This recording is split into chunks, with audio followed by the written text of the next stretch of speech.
Welcome to Penrose Learning, where we make understanding easy.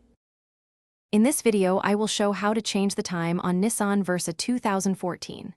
Press and hold the clock button until the hour digits flash, then rotate H to set hours and M to set minutes, tapping each to move faster.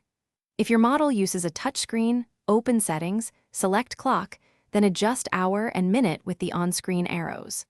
Finish by pressing clock or save to store the time.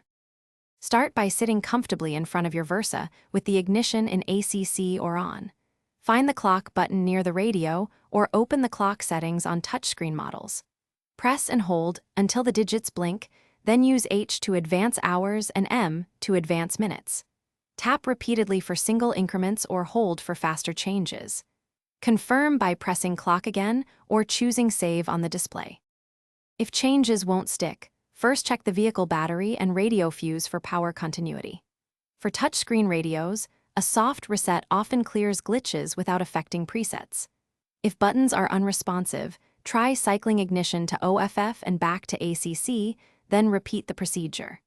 When in doubt, consult the owner manual for your Versa trim or ask a mechanic to avoid forcing controls and causing damage to the dash electronics. Thanks for watching. If this was helpful, leave a like and consider subscribing. See you next time.